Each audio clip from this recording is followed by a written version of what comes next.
Buenas tardes.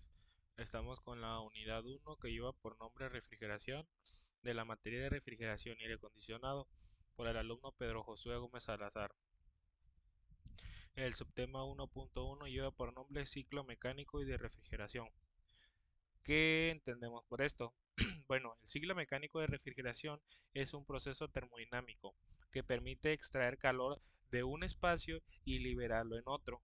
Funciona como un refrigerante y que cambia de estado entre gas y líquido mientras circula por los componentes del sistema. Se basa en el ciclo de compresión de vapor, el más común en refrigeradores, aires acondicionados y sistemas industriales. Y como ven, aquí tenemos un pequeño diagrama del condensador, compresor, el evaporador y la válvula de expansión, cómo empieza el condensador, luego la válvula de expansión, el evaporador, compresor y es un pequeño ciclo.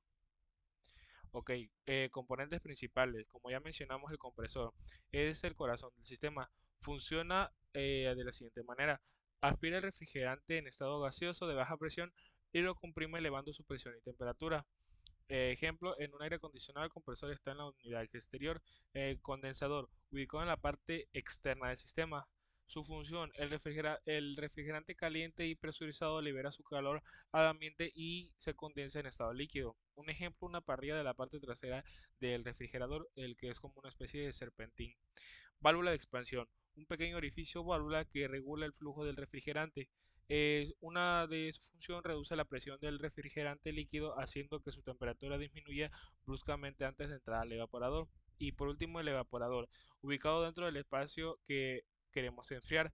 El refrigerante absorbe el calor del ambiente evaporándose y volviéndose en estado gaseoso a las tuberías dentro del refrigerador. Flujo del refrigerante: el compresor bombea refrigerante en forma de gas a alta presión. El gas caliente pasa por el condensador donde se enfría y se convierte en líquido. Luego, el líquido pasa por la válvula de expansión bajando su presión y temperatura. En el evaporador, el refrigerante absorbe calor y se evapora y vuelve al compresor para repetir el ciclo. Como vemos aquí hay un pequeño diagrama: líquido, HP y que va hacia el evaporador. Tipos de refrigerante: R-134A es usado en refrigerantes y autos, el R410A en aires acondicionados modernos, el CO2 R-744 es una alternativa ecológica.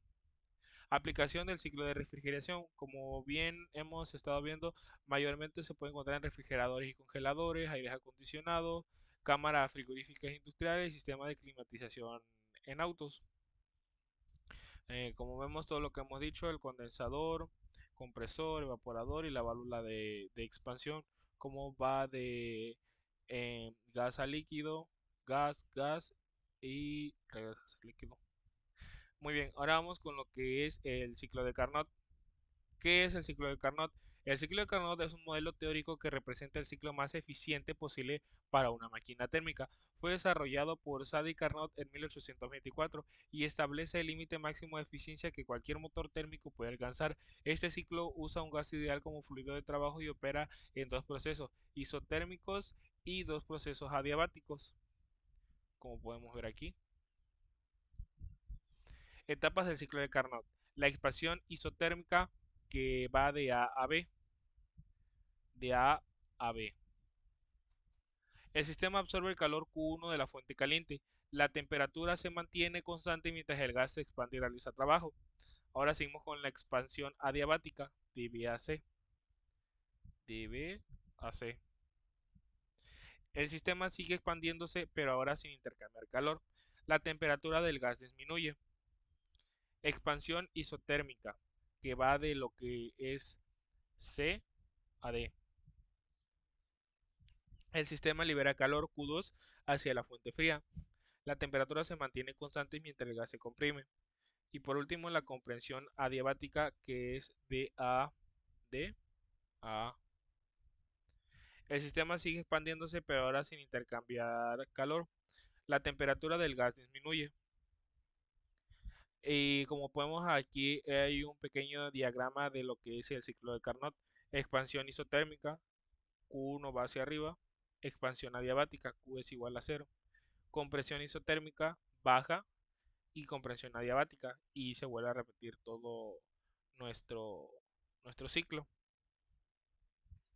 La eficiencia del ciclo de Carnot. Como podemos ver, el calor dentro de la expansión isotérmica a TH adiabática, compresión isotérmica a TH menos TC, calor afuera, calor adentro, adiabática sobre TH por el 100%, presión y volumen. Es parecido a nuestra diagrama que vimos en hace unos momentos. De ahí seguimos con ciclos reales de refrigeración por compresión y absorción. Como podemos ver en este pequeño diagrama, tenemos calor o el condensador a 50 grados Celsius, la válvula de expansión del refrigerante, evaporador a 7 grados Celsius, la bomba, absorbor, el generador que está caliente y el refrigerante. Ciclos reales de refrigeración por compresión y absorción. Este ciclo es el más utilizado en sistemas de refrigeración como aires acondicionados, refrigeradores, cámaras frigoríficas. Aunque se basa en el ciclo ideal de refrigeración de Carnot, en la práctica existen pérdidas y valoración en la eficiencia. Como podemos ver aquí, hay que recordar que el ciclo de Carnot lo que nos dice es que es un ciclo que usa un gas ideal como fluido de trabajo y opera dos procesos. Como podemos decir, este ciclo es es eficiente posible para una máquina térmica, es lo mejor que se puede tener. Y como aquí nos menciona, pues no es así porque en la práctica existen pérdidas y variación en la eficiencia. Etapa real de la absorción. Absorción. Un refrigerante, generalmente amoníaco o agua, porque pues, el agua también es un refrigerante, es absorbido por un líquido. Ejemplo, agua o bromuro de litio. En el mundo real, la absorción es instantánea y puede ser menos eficiente que la compresión mecánica. Como podemos ver aquí nos menciona varias cosas, que es que puede ser no instantánea la absorción, la regeneración o desorción. Se aplica calor al refrigerante absorbido para separarlo del líquido absorbente. Se requiere un generador que utilice gas, vapor o electricidad. Condensación y expansión. Igual que el ciclo de compresión, el refrigerante se condensa, luego se expande y se enfría la zona deseada. Evaporación. El refrigerante absorbe el calor del ambiente y repite el ciclo. Como vemos, es parecido a lo que tenemos aquí. Absorción, regeneración o desorción, condensación y la evaporación. Se vuelve a repetir todo. Y aquí tenemos una pequeña tabla que nos dice comparación de ciclos.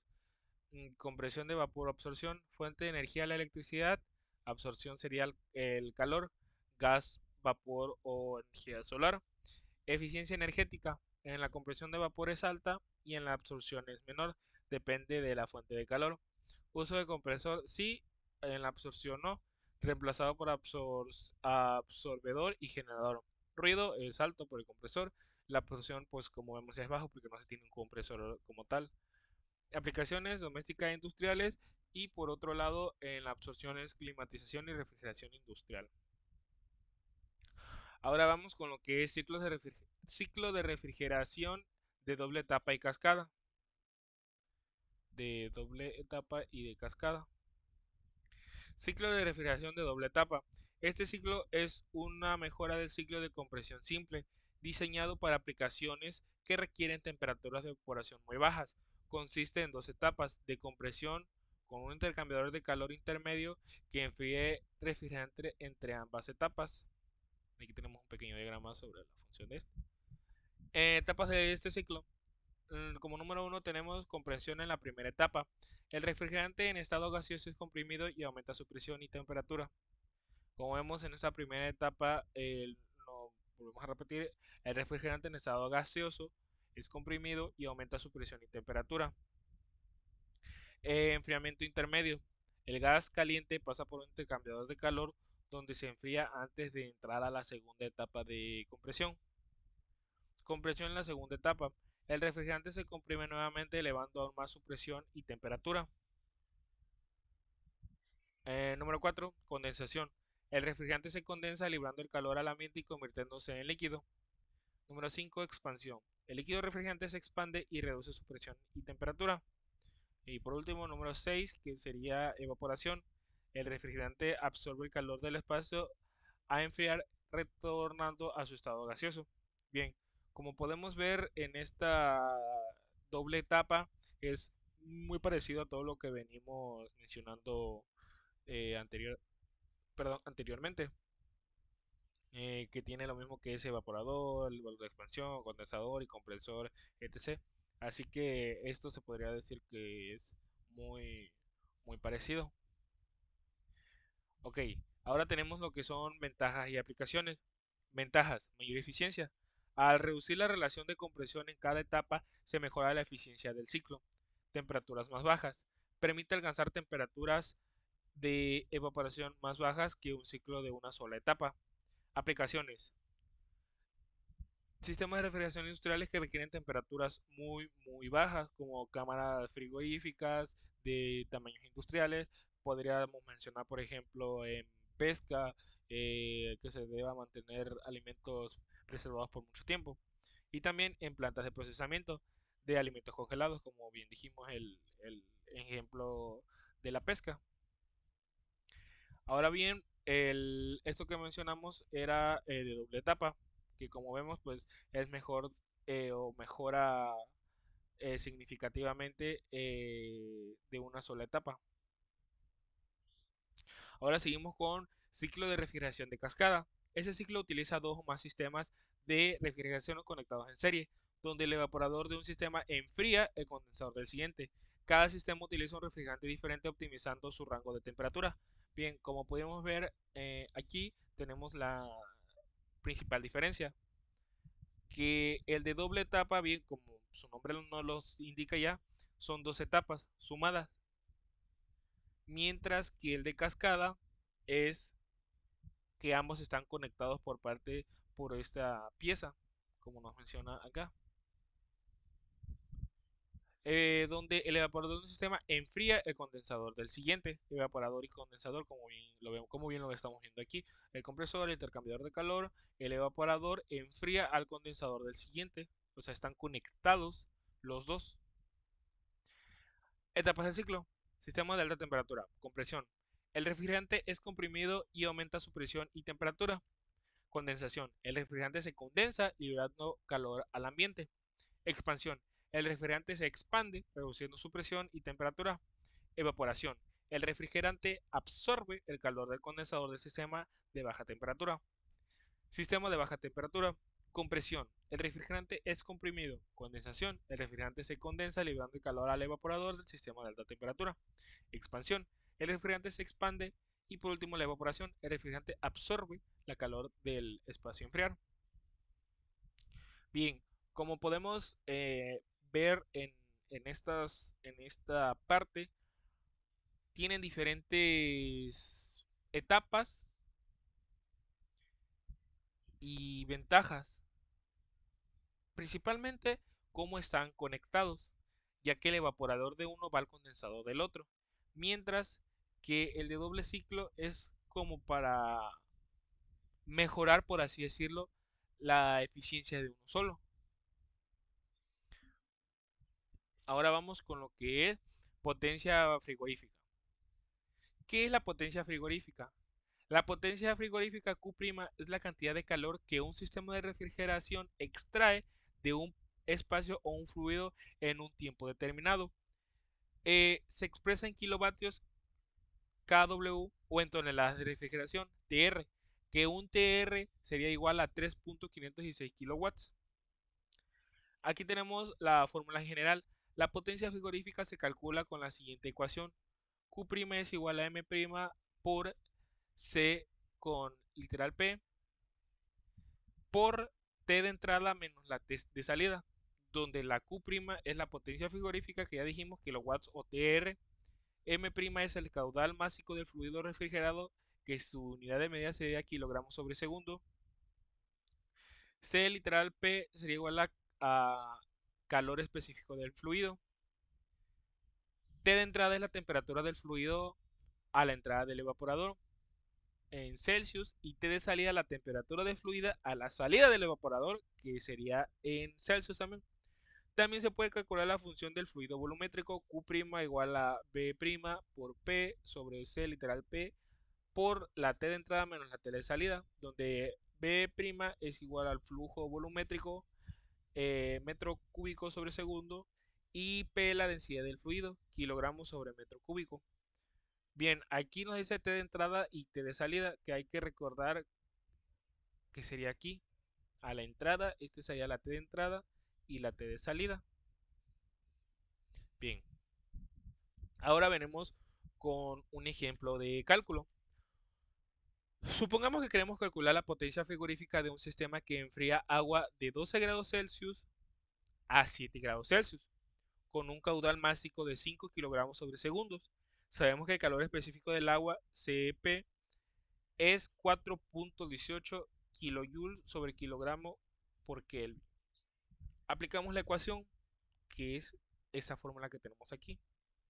Q', potencia frigorífica, sería igual a 5418 por 12 menos 7. Perdón, 5, que sería el caudal másico, por 4.18, que sería el calor específico, por la entrada menos la salida, que la entrada sería 12 y la salida sería 7, dándonos que Q' sería igual a 5 por 4.18 por 5, que Q' sería igual a 104.5 kilowatts. Si queremos expresarlo en toneladas de refrigeración, TR, que recordemos que un TR es igual a 3.1516 kilowatts,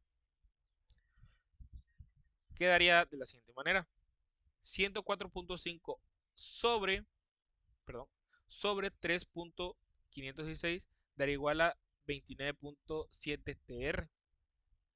Bien, como vemos, ese es un ejemplo sencillo de cómo sería el cálculo de potencia frigorífica, que como bien dijimos, es la cantidad de calor que un sistema de refrigeración extrae de un espacio fluido en un tiempo determinado, como una cámara frigorífica, valga la redundancia, un refrigerador, un enfriador, etc, etc. Selección de compresores, condensadores, válvulas de expansión, evaporadores y accesorios. Empezamos con los compresores. El compresor es el corazón del sistema, ya que aumenta la presión y la temperatura del refrigerante para permitir su ciclo. Criterios de selección. Tipo de refrigerante. No todos los compresores son compatibles con todos los refrigerantes. Capacidad frigorífica. Se selecciona en función de la carga térmica requerida, kilowatts o TR, que la carga térmica requerida pues ya es la que calculamos anteriormente. Presión de operación. Se debe verificar la presión de condensación y evaporación. Eficiencia energética. Se prefiere un compresor con un buen COP, coeficiente de rendimiento. Aplicación. Refrigeración doméstica, comercial o industrial. Tipos de compresores. Hermosellado, pequeñas aplicaciones, refrigeradores domésticos. Semiherméticos, aplicaciones comerciales e industriales, cámaras frigoríficas, supermercados. Abiertos, refrigeración industrial y procesos de alta exigencia. Condensadores. Criterios de selección. Temperatura ambiente. Un condensador debe disipar el calor adecuadamente incluso en condiciones extremas. Capacidad térmica. La selección en función de la carga de refrigeración. Espacio disponible.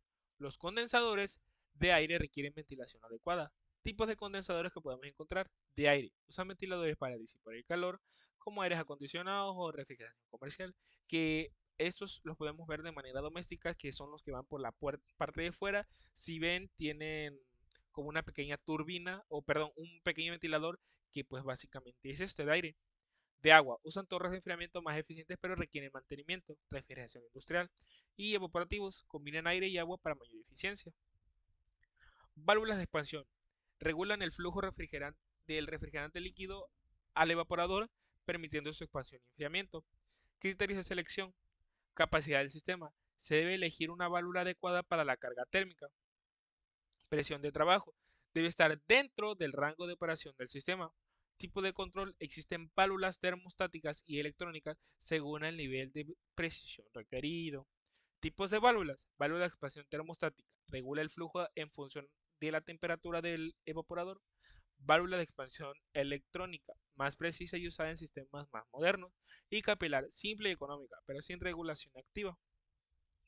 Evaporadores. El evaporador absorbe el calor del espacio o el fluido a enfriar, evaporando el refrigerante en su interior. Criterios de selección. Carga térmica. Debe ser capaz de absorber la cantidad de calor requerida. Espacio disponible. Algunos evaporadores son compactos para uso en congeladores o cámaras de refrigeración. Fluido de aire. Un diseño eficiente mejora la transferencia de calor. Tipos de evaporadores.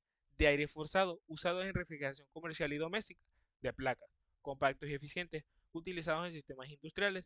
De inmersión, refrigeración de líquidos en procesos industriales.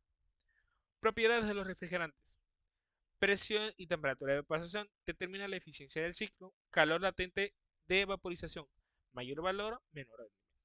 Compatibilidad con material. No deben dañar las tuberías o aceites, que esto es muy importante, ya que si dañan las tuberías o aceites, no son los ideales que deberías de estar usando. Impacto ambiental. Bajo ODP, agota ozono y GWP, calentamiento global. Seguridad, no tóxicos ni inflamables, según la clasificación ACHRAE.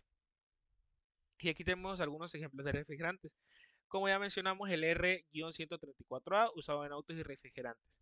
El R410A, eficientes en aires acondicionados. El CO2 R-744A, ecológico, de alta presión del trabajo. El NH3 R-717, que es industrial, eficiente, pero tóxico. Por último, manejo de las tablas de propiedades y nomenclatura de los refrigerantes. Como vemos, unas pequeñas tablas y ejemplos de las propiedades de refrigerantes. Sustitución y reciclado de refrigerantes. La sustitución del refrigerante. La sustitución del refrigerante se realiza por razones ambientales, normativas y eficiencia energética. Se busca reemplazar aquellos con alto potencial de agotamiento de ozono ODP y alto potencial de calentamiento global, como lo mencionamos hace un momento, como vemos aquí, como el R410A, que no tiene ODP, y el R134A, que es GWP promedio. Criterios para la selección de refrigerantes alternativos: seguridad, compatibilidad, eficiencia energética e impacto ambiental. Ejemplos de sustitución de los refrigerantes: normativas y regulaciones. Para asegurar el uso seguro y responsable de los refrigerantes existen regulaciones internacionales, Protocolo de Montreal, Reglamento de FGAS, ASRA 34, la ISO 817, la EPA y las NOM aquí en México. Y bueno, eso sería todo por esta presentación y muchas gracias por su atención prestada. Nos vemos.